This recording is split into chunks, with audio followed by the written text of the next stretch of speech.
Mummy खाना बना दिया मैंने, खाना तैयार है, खा लो।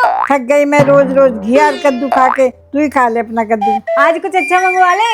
आज लग्जरी खाना मंगवा लेते हैं। वो कैसा होता है? अरे वो लग्जरी नहीं कहते उसको, अमीरों वाला खाना कहते हैं। एक बार खा लो, शाम तक भूख नहीं लगती। सुनने में तो अच्छा लग रहा है, मंगवा लेते हैं। मैं तो पीटा ब्रेड और हमस खाऊंगा। मैं तो सैफरॉन राइस खाऊंगी। मम्मी मेरे लिए दाल बुखारा मंगाना, दाल बुखारा। अमीरों वाला खाना खाऊंगी, दाल बुखारा। वैसे तो बनाएगी कद्दू, अब खाएगी दाल बुखारा। हेलो 5 स्टार, एक ऑर्डर लिखो। एक दाल बुखारा, सैफरॉन राइस। एक सैफरॉन राइस, पीटा ब्रेड और हमस। एक पीटा ब्रेड और हमस, और मेरे लिए एक गोल्ड प्लेटेड डोसा। बिल कितना हुआ? 50,000। ये ले 20 रुपए किलो की ले आइयो, और 50 रुपए का कद्दू ले आइयो।